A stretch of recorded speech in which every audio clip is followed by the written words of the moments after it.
নমস্কার বন্ধুরা, Papiya's cooking and lifestyle চ্যানেলে আপনাদের সবাইকে স্বাগত।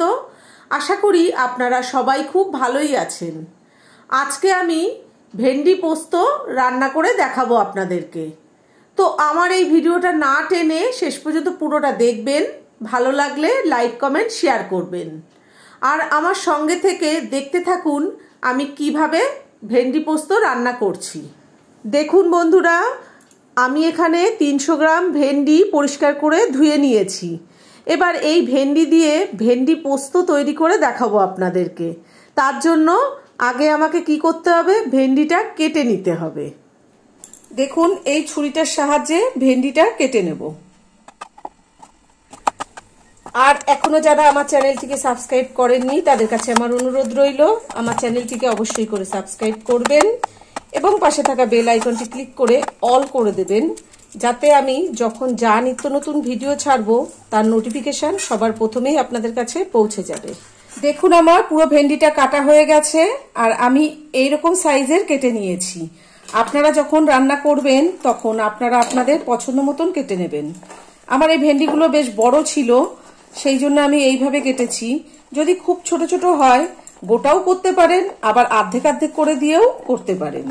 ভেন্ডি পোস্ত রান্না করবার জন্য এখানে 25 গ্রাম পোস্ত নিয়েছি আর এখানে 6টা কাঁচা পাকা লঙ্কা নিয়েছি। ভেন্ডি পোস্ত রান্না করবার জন্য গ্যাসে কড়াই বসিয়ে দিয়েছি আর কড়াইটা খুব ভালো গরম করে নিয়েছি। এবার কিছুটা পরিমাণে সর্ষের তেল দিয়ে দিলাম। তেলটা গরম হয়ে গেছে, এবার হাফ চামচ কালো জিরে দিয়ে দিলাম, 2টো কাঁচা লঙ্কা দিলাম। ফোড়নটা ভাজা হয়ে গেছে, এবার কেটে রাখা ভেন্ডি দিয়ে দিচ্ছি। সামান্য একটু হলুদ দিলাম। গ্যাসের ফ্লেমটা মিডিয়ামে রেখে 2-3 মিনিট ভেন্ডিটা ভেজে নেব। আর যতক্ষণে ভেন্ডি ভাজা হচ্ছে ততক্ষণ পোস্ত আর কাঁচা লঙ্কাটা বেটে নেব। আমি পোস্ত আর কাঁচা লঙ্কা শিলে বেটে নিচ্ছি। আপনারা চাইলে মিক্সিতেও পেস্ট করে নিতে পারেন। আপনাদের যেটা সুবিধা হবে আপনারা সেটাই করবেন। দেখুন, পোস্ত আর কাঁচা লঙ্কা বাটা হয়ে গেছে।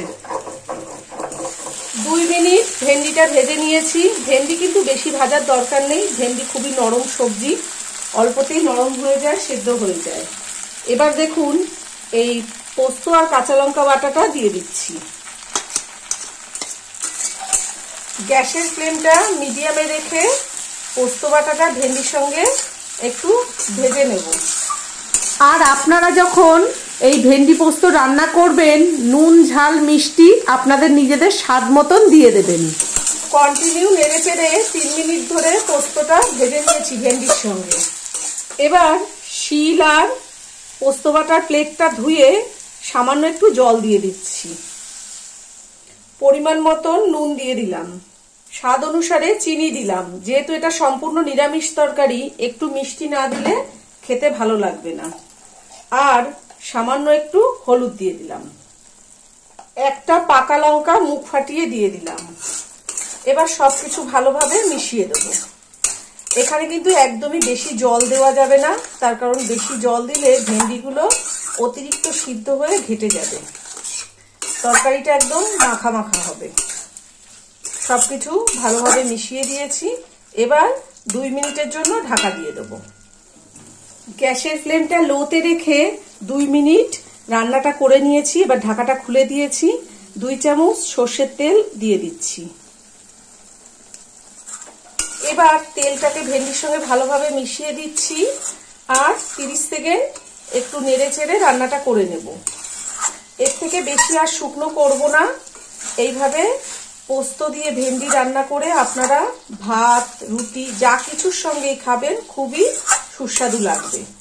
তো দেখুন, আমার ভেন্ডি পোস্ত কিন্তু একদম রেডি হয়ে গেছে। এবার গ্যাসটা নিভিয়ে দেব, দিয়ে 5 মিনিট ঢাকা দিয়ে রাখবো, তারপরে পরিবেশন করে আপনাদেরকে দেখাবো। দেখুন বন্ধুরা, আমার ভেন্ডি পোস্ত কিন্তু একদম রেডি হয়ে গেছে। আজকে আমি যেভাবে এই ভেন্ডি পোস্ত রান্না করলাম, আপনারা বাড়িতে ঠিক এইভাবেই রান্নাটা করবেন, করে গরম গরম ভাত, রুটি যেমন খুশি আপনারা খাবেন। আশা করি আপনাদের খুবই ভালো লাগবে। আর আজকে আমার ভিডিও আপনাদের কাছে কেমন লেগেছে সেটা কিন্তু অবশ্যই কমেন্ট করে জানাবেন। ভালো থাকবেন, সুস্থ থাকবেন, ধন্যবাদ।